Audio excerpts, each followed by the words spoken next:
marca juiz, né, Marcelo? Foi você pior. aproveitou, é claro, você era um cara que toda hora estava ali na Globo, estava no Sport TV, estava nas televisões por aí, e você usou muito bem a marca juiz e pegou muito, né, Marcelo? Foi legal.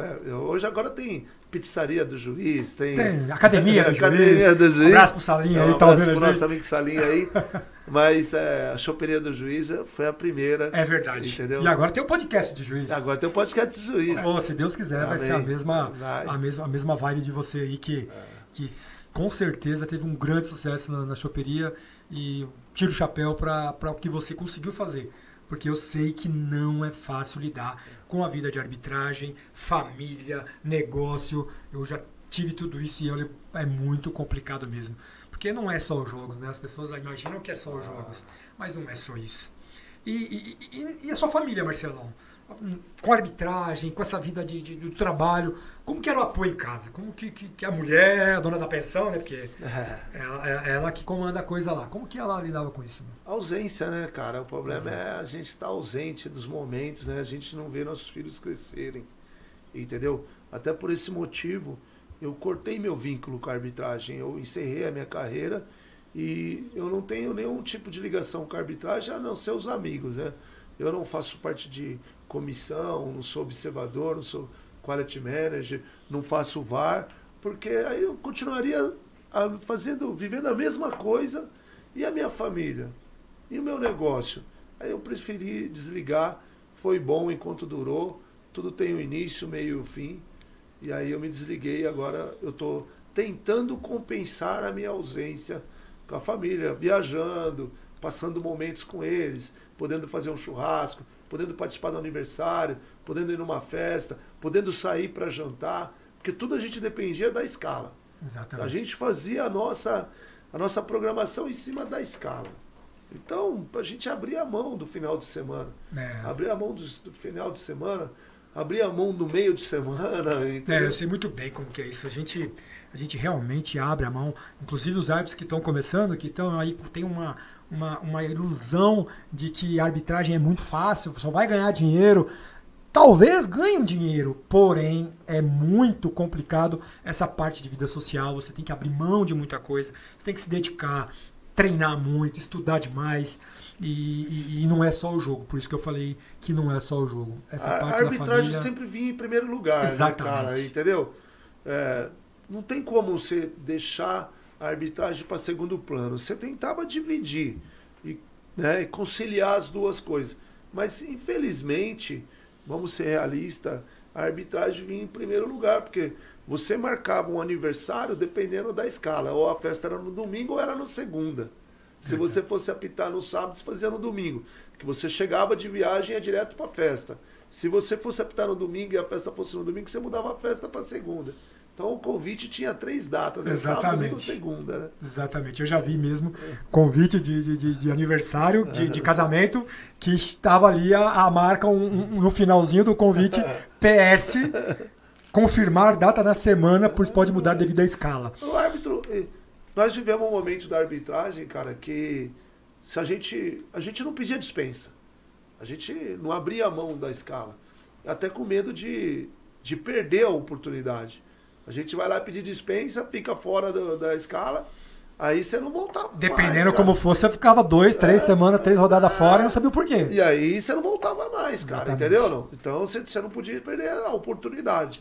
Então, eu mesmo, vim pedir dispensa, pedir folga no final da minha carreira, que eu já estava tranquilo, independente do que acontecesse, se eu estava ou não escalado, fazia diferença. Mas até quase o final da minha carreira, eu nunca havia pedido dispensa. Eu também pedi muito pouca dispensa. E os dirigentes sempre falavam pra gente que a gente não podia perder a oportunidade. Eu tive um grande amigo meu, um árbitro, que no dia do casamento dele, o casamento dele era no sábado, no domingo ele estava no Espírito Santo apitando futebol. Ele ia apitar futebol, na verdade, porque ele acabou perdendo o voo. Aí. Né? Então, assim, e logo em seguida ele resolveu acabar a carreira, enfim. E é uma coisa que realmente pode atrapalhar demais a nossa vida pessoal, se você não tiver um controle dessa situação. Então, eu acho que você deve compartilhar dessa opinião. Hoje, com a cabeça que eu tenho, depois de 20 anos de vivência na arbitragem, eu acho, Marcelo, que assim, se eu estivesse começando hoje, a arbitragem não seria mais o primeiro plano. O meu primeiro plano seria minha família, as minhas filhas. Mas hoje você tem outra cabeça. Pô, exatamente, né? cara. Hoje, exatamente. Só que a gente começando, a gente quer tudo, a gente quer captar tudo. Acho que às vezes a gente pensa que a rodada é feita da gente, a gente quer captar todos os jogos. Por que a gente não está naquele jogo? E assim vai. Mas, para os novos árbitros que estão começando, priorizem o bom emprego, priorizar a família, não deixar de lado, se dedicar sim a todos os jogos e lá dar o seu melhor. Mas quando não tiver escalado, vai curtir a vida, não fique preso. Porque árbitro, Marcelo, a gente sabe que árbitro fica lá remoendo por que não está escalado, por que aquele está escalado, e fica olhando a escala do outro. Gente, uma coisa que eu não olhava era a escala alheia. Eu não olhava a escala. Eu tinha uma coisa desde o começo da carreira. Eu não ficava olhando a escala. Eu via a minha escala. Tô escalado, beleza. Se não tô... Só que aí eu ia apitar o futebol amador, né? Porque mas eu acho que é fase, né, Bijo? É fase que você vai vivendo e vai aprendendo a conviver, né, cara? O árbitro fica sofrendo, remoendo. Eu não vou mentir pra você. No início da carreira eu também ficava chateado. Por que eu não estava escalado? Exatamente. Por que eu não estava escalado se eu havia ido bem na outra rodada? Se, entendeu? Eu tinha feito um grande jogo.